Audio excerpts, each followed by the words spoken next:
બાબરાના ward number 6માં ગટરના પાણીમાં બેસીને ઉપવાસ આંદોલન કરવાની ચીમકી આપવામાં આવી છે।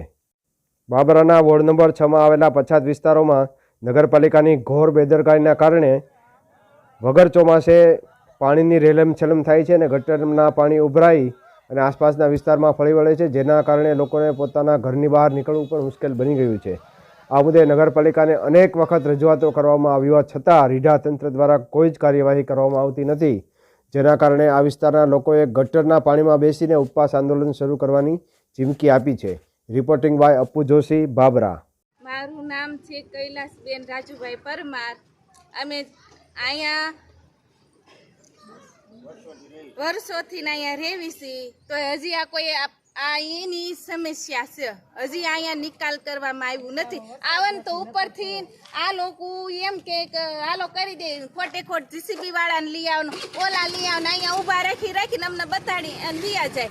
અમે જો નહીં સારું કરશું ને, આ લોકો સારું નહીં કરશે ને જ્યાં સુધી, પછી અમે અહીંયા નહીં ગટરમાં અહીંયા પડ્યા રહીશું ને ઉપવાસ ઉપર આવી જઈશું ને આગળ। પછી આનો વિડીયો આગળ જાય ને તો અહીંના જે કાર્યકરી હોય ને તો પછી અમને અહીં ઘરે કહેવા ન આવતા, તમારે ત્યાં જે કરવું હોય ને તો તાત્કાલિક કરજો। પછી અહીંના બધા પબ્લિક રહીને અહીંની આશરાનગરની પછી જો ઉપવાસ ઉપર અહીંયા આવશે ને તો પછી અમને ન ઘરે કહેવા આવતા, આવું બધું નહોતું કરવું એમ।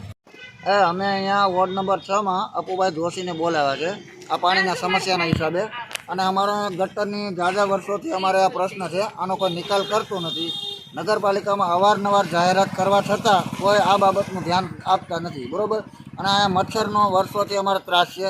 રાતના હુવો ને એટલે મોટા મોટા ડહાલા જેવા મચ્છર છે, છોકરાઓ અમારા રૂપાળા હતા દૂધની તર જેવા, એને કાળા મસ્ત જેવા કરી નાખે, ઓળખાતા નથી। સવારે ખબર પડે કે અમારો છોકરો જ નથી ઉતો અમારી પડકે એવું દેખાય, એવી પોઝિશન કરી નાખી છે।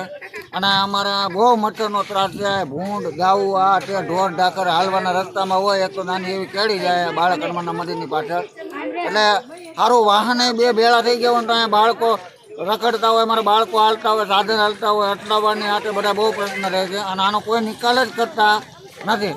અને અમે લોકોએ એવું નક્કી કર્યું છે કે હવે એવું અમારે નક્કી એવું જ કરી નાખ્યું છે કે આનું કાંઈ પણ નિકાલ ગમે તે વસ્તુ તાત્કાલિક ધોરણે આનો નિકાલ કરવાનો થાય છે। અને હવે તો આનો નિકાલ નહીં થાય તો ગાંધીનગર સુધી અમારે પહોંચવાની સત્તા છે, અને અમે ઉપવાસ આંદોલન માટે ઉતરવાના છીએ। અને આની એટલી ગંધ મારે છે ને કે અત્યારે બોલવામાં મને ઘણી તકલીફ થાય છે, પણ છતાંય મારે આ બધું બોલવું પડે છે, કારણ કે આ બધી વર્ષોથી સમસ્યા છે। અને સામે તો આ મકાન રહ્યું, આ અમે ભાડેથી રહેતા હતા 10 વર્ષ, બરાબર, એ મકાનની ભરતું પાણી આવી જાય છે, અને મકાનની બિચારાની ઈટોય લૂણો લખાય કાંઈ ને એ પડવાની તૈયારી છે 2-4 મહિનામાં એ રહે તો, બરાબર। અને આવી બધી પોઝિશન છે છતાં આમાં કોઈ ધ્યાન આપતું નથી, અને યુદ્ધના ધોરણે આ કામ ઉપાડો। નગરપાલિકાને અમારું નિવેદન છે કે યુદ્ધના ધોરણે આ કામ ઉપાડીને આનો ગમે તે નિકાલ કરો અને માણસોની સમસ્યા દૂર કરો। અમે કોઈને નડવા કે નડતર કરવા કે ત્રાસ આપવા માંગતા નથી।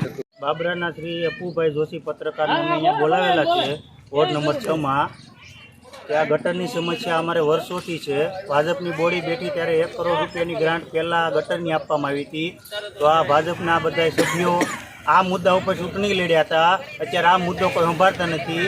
અને આમાં બધા એમ કહે છે કે સ્વસ્થ ભારત બનાવવું, સ્વસ્થ ભારત બનાવવું, આમાં ક્યાં સ્વસ્થ ભારત બને છે? કેપી ગર્લ હાઈસ્કૂલની છોકરીઓ બધી અહીંથી ભણવા જાય છે, એ ગંદકીમાં હાલીને જાય છે, નાની નાની બાળકો।